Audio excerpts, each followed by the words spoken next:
Welcome to Season 7 of Live Vedanta, where we are sharing insights on courageous caregiving through Vibhishana Gita. Buddhi, or understanding, is represented as a sphere that encourages us to leave our comfort zone, to engage in self-study, to foster empathy for ourselves and others. This active empathy and absorption helps us stay fully present in understanding, which strengthens both personal growth and parenting.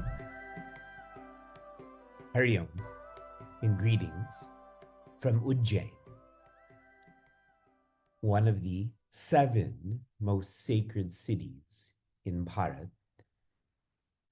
Ujjain is known as a Moksha Dwara Nagari. It is a city, it is a space where when you're here, one's intention and implementation towards moksha becomes magnified. We had studied all of this when we studied the Ramayana together and Bhagavatam together. Now being here for the very first time, physically being here, I have more faith in this teaching.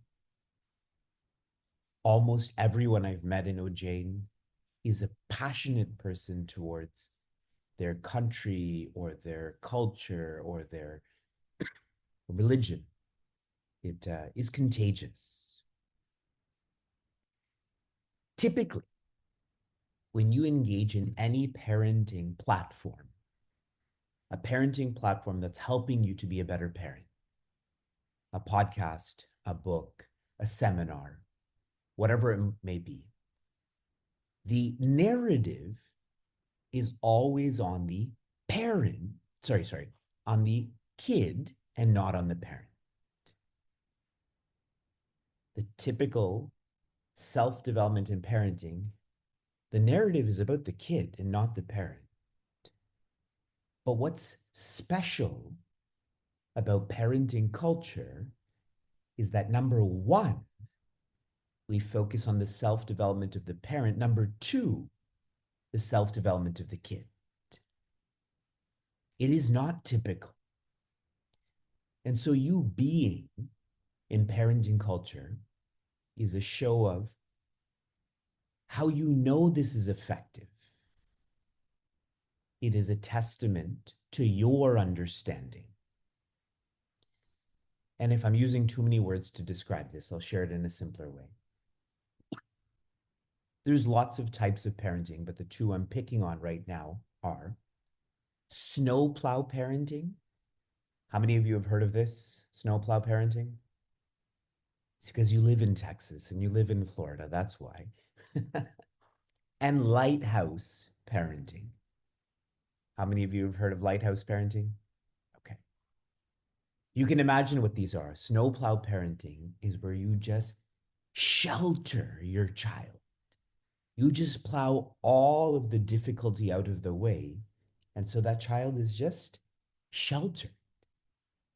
Like an immune system, if someone lives in a vacuum/sterile environment, there's no propensity for their immune system to get challenged and develop then. Yes, physicians, just say yes, even if I'm even if I'm wrong. Whereas lighthouse parenting, you're providing guidance, but you're not holding that ship to come to its port. You are providing direction, and there's going to be difficulties, and those difficulties will make that child stronger. And the more important point about lighthouse parenting is you have to be strong to help your child be strong. Correct? If a lighthouse is a bulb or is shaky, it can't guide any ship. So typical self-development in parenting is about snowplow parenting. It is about that kid. But our parenting culture is about the parent. That is lighthouse parenting. In the Gita to Vibhishana, in the advice on how to be courageous, the 12th facet was bhajana, which symbolically is the charioteer. for us in English, surrender is like the end. The means is dedication. And I'm almost going to bring an earlier part to this, which is the starting point.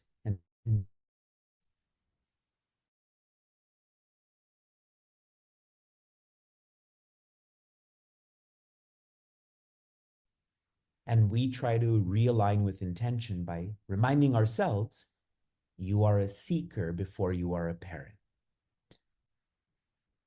As I continue, I'm checking in. You can hear me and see me clearly. The 13th facet of this guidance was the shield. In English, this shield is independence. The shield is independence. While I was speaking at the United Consciousness conference, there was one speaker who at least branded it as going through past life regression, getting to know who I was in my past life and before that. Now, when he had completed, many of our yatris were there. There's 30 seekers who are joining me. And they didn't really understand what's the point of knowing your past when we're trained to live in the present, to live beyond time. So the speaker very honestly shared and very rightly shared, there is no purpose to past life regression.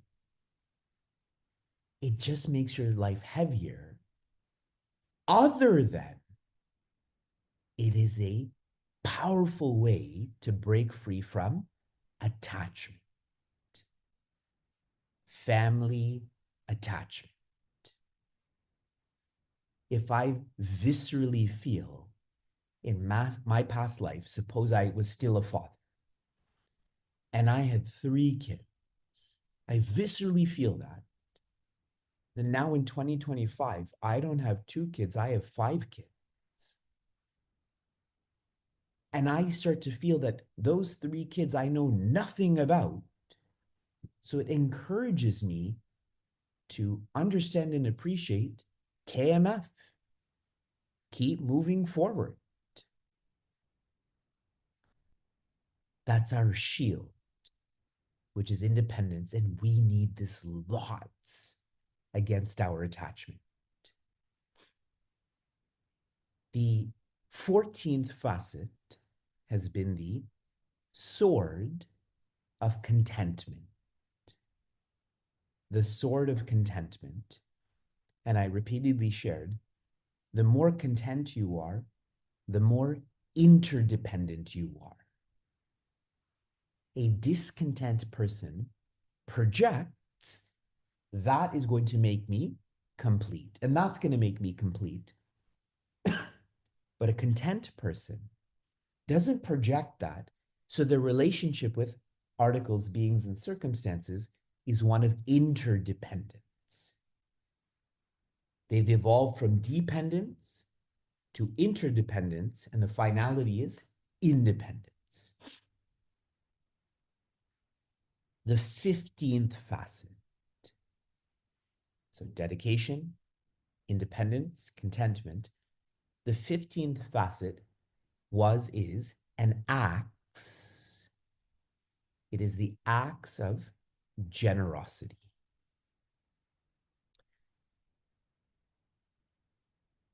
In reference to attachment, it is much harder to cut with an axe the attachment to beings than it is the attachment to articles. Agreed.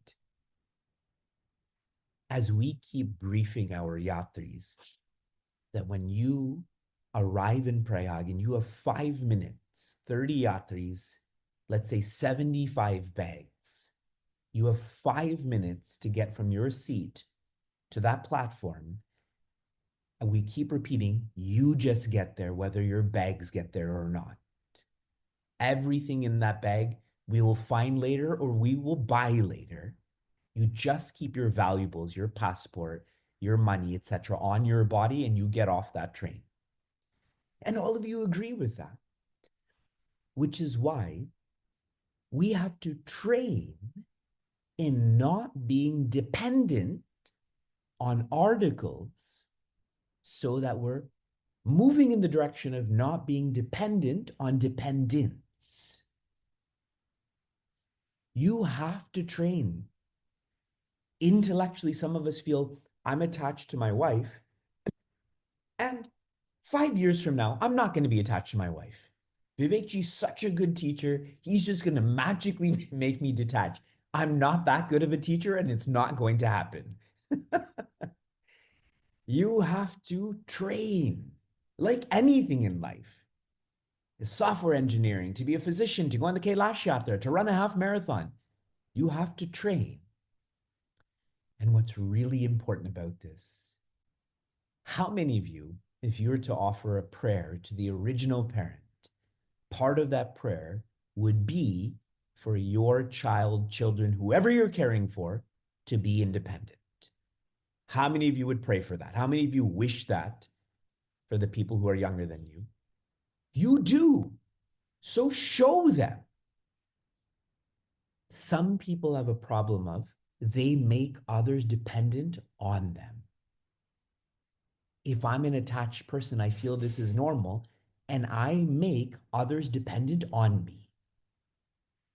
But if I'm someone who is training to care for my child at the highest level, my training should be making them more independent also. Lighthouse parenting, that boat still has to get to the harbor. Snowplow parenting, you're carrying them, but how long will you last? Either burning out in this lifetime or naturally we're going to pass away eventually. Offering more insights because this axe is very much connected to 14 and 13 and 12. It's all interconnected. After I recorded last week's class, I was thinking a lot about the difference between convenience and comfort. I want you to reflect on this too. Convenience and comfort.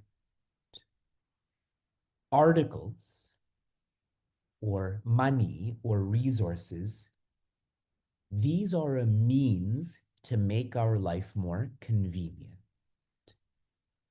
But convenient for what?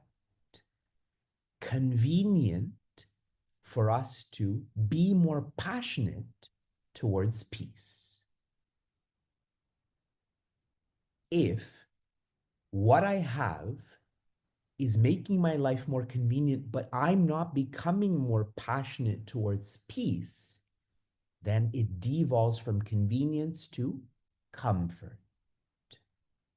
Convenience to comfort. That's me again becoming dependent on articles. Undoubtedly, I'm going to be dependent on beings. If I can give you an example, many people in the cities I'm traveling, the places I'm staying, they wash their hands by clothes. I just woke up. They wash their clothes by hands. And now I have done that while living in Bharat, but it's not my habit. We have washing machines. You have a washing machine. But a little bit more differently, as the coordinator of this yatra, I have many more things to do than the yatri does. Planning the train station, making sure people's health is okay, that the bus is on time. So while I'm here, I'm giving my clothes to the front desk to wash for me. Now I'm lucky enough that I can afford 100 rupees a day for them to wash my dhoti and kurta. But I'm doing this not so I can sleep more and watch Netflix while things are going on. It's because I have to pre-record these classes. People don't leave me alone. Here I'm in another hemisphere for 5 weeks, but still, I have to keep coming back to, to parenting culture and Amrita Bindu Upanishad and so on. I hope you just see the difference. I am privileged, but I'm using this as a convenience for me to be more peaceful.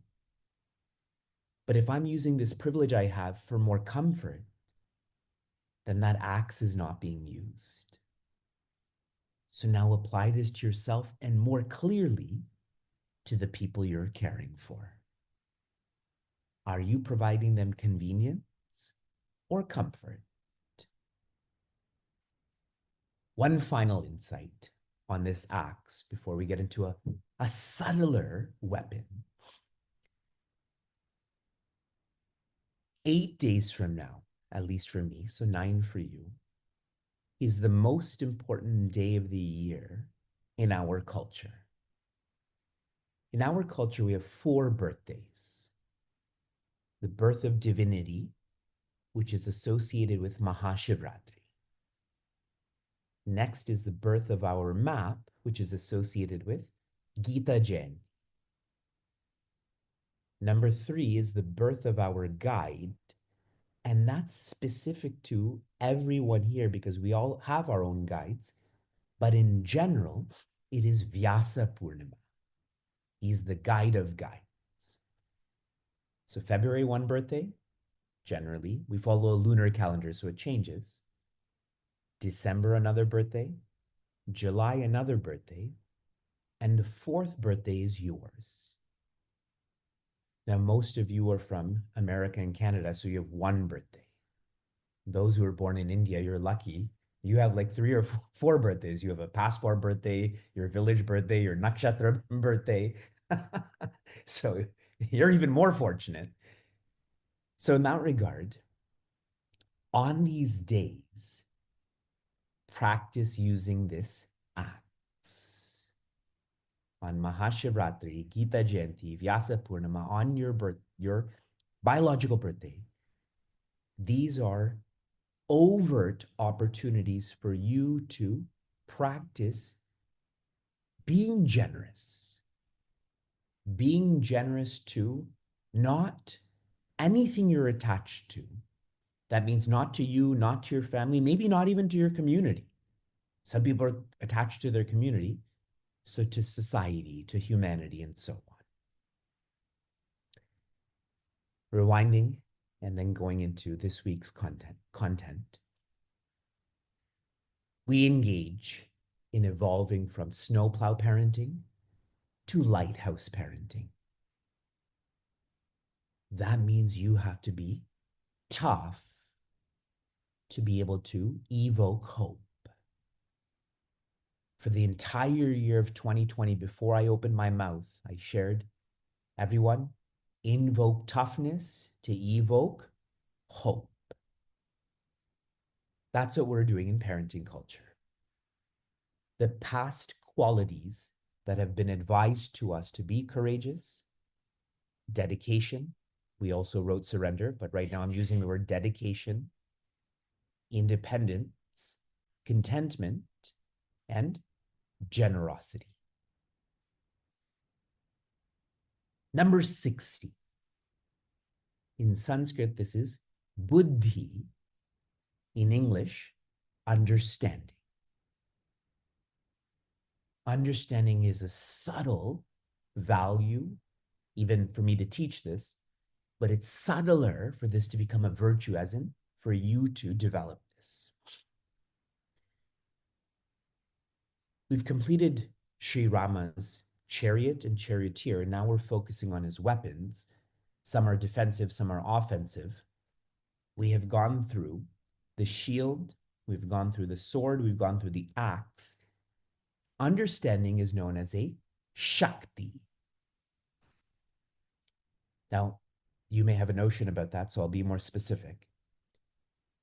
When it comes to weaponry, weapons that you hold in your hand are called shastras. I just finished that. There's a difference between a shastra and an astra. And I had asked all of you to show me what a shastra is. It is a weapon you keep in your hand. So I wanted you to act out like a shield, like a sword, like an axe. But in comparison, an astra is a weapon that leaves your hand. That would be like a bow, an arrow, correct? Got it? So in this regard, this 16th value, which is understanding, it is a astra, it is to leave your hand And the implication of this is you have to go out and understand. You can't wait for understanding. This is the one difference between some of the values that we're exploring. I'll share this in another way. I was interacting with a yatri here, and she was talking to her team, a team in a telecommunications company, and they were asking her, where do you always go in December, in June? Because she comes on many yatras. And she was explaining to him what a yatra is, on how in a yatra we say namaste to everyone and so on.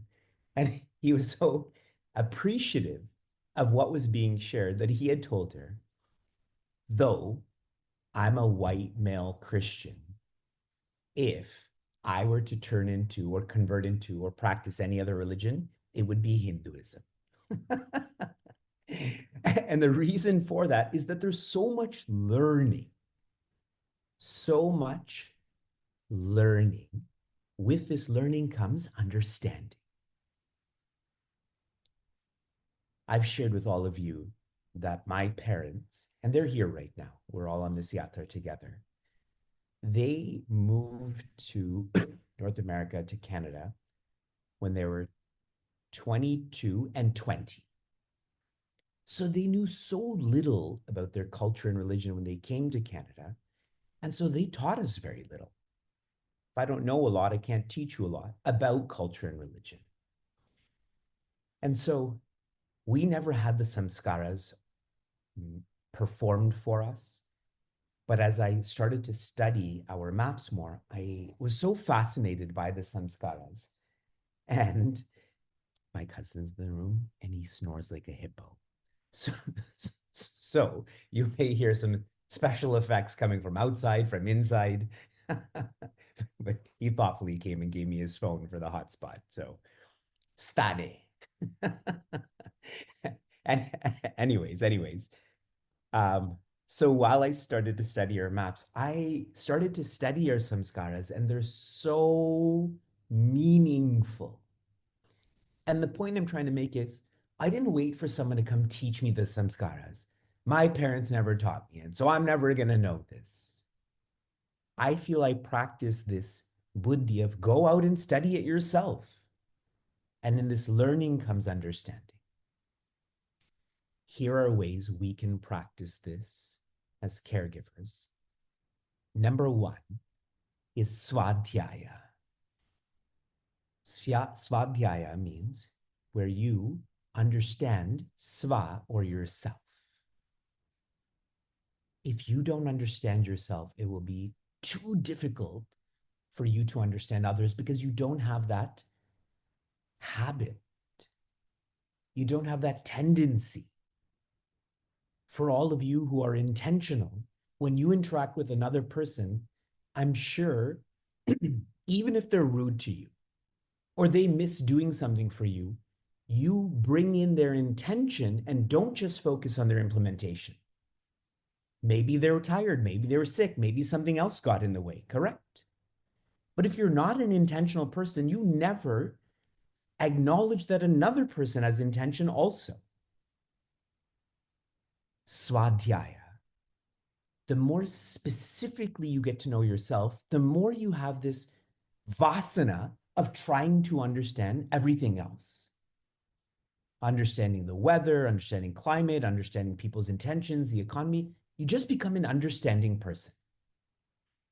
It's like if you practice unitasking at home, you have a tendency to practice unitasking while driving and while at work. But if you don't do it at home, you probably aren't doing it anywhere else. So svadhyaya, give time for yourself, to be with yourself, to understand yourself. Number two is, for one, and this pulls number two,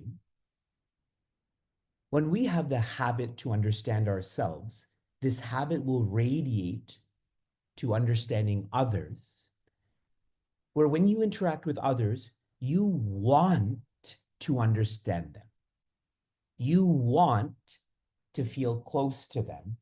I have to try to throw something at him to wake him up.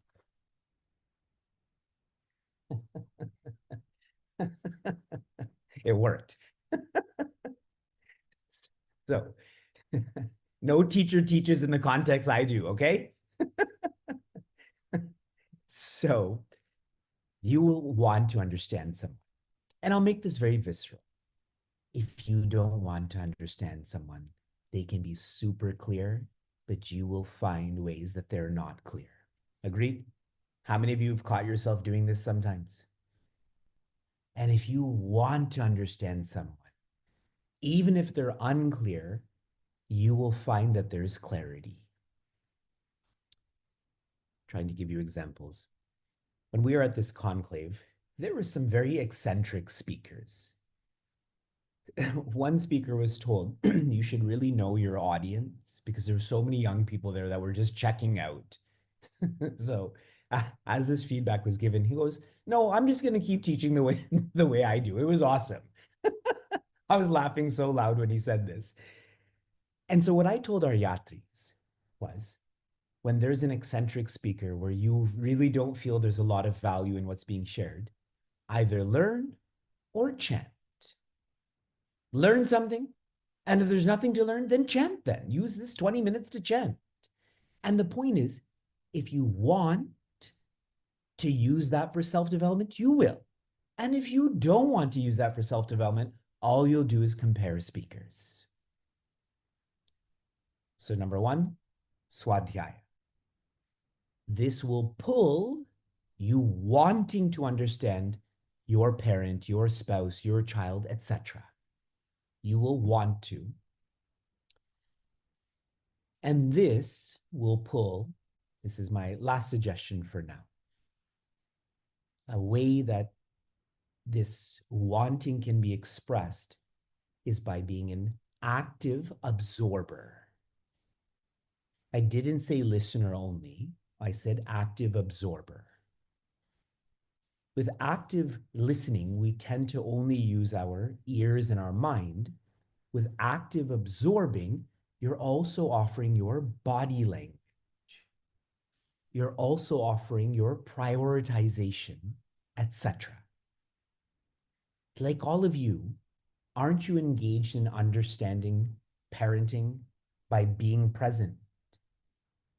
See, you're not just using your ears and mind, but you're using your name, your camera, you're prioritizing everything that's being shared. If we just zoom into active listening, the chances of understanding are so much higher than if I'm engaged in passive listening. It's as simple as if you are taking notes right now, the chances of you understanding are much higher. The chances of you remembering is much higher than if you're not. The 16th value is Buddhi, or understanding. You have to go out and understand. This is compared to a spear. A spear is something that you hold, but then you use it to poke around, to throw. It's something that requires one being active, but it does start with yourself. Get to know you. You'll develop this habit to want to know others. And a great way to do this is to absorb what is the implementation, what is the intention of your child, etc. And that will help so much for there to be more cheer. Here's my last thought. Our maps teach us fearlessness. So a question was posed to our maps, what are you afraid of? And the answer that our maps gave is alpa shruta, which means a small understanding. What our maps are scared of are people who casually know those maps. And what causes that? What does that cause then? A misinterpretation of the maps. The only thing our maps are scared of is alpashruta, those who are not active in understanding. If you enjoyed what you heard or want to learn more, share this episode with a friend or find us online at facebook.com/cmniagara. For those on the journey of self-development, Chinmaya Mission Niagara provides a community forum for seekers to listen, reflect, and contemplate. This podcast is produced by the Young Adults of Chinmaya Mission, an international nonprofit working to transform individuals through the knowledge of Vedanta. Until next time, inspire, love, be.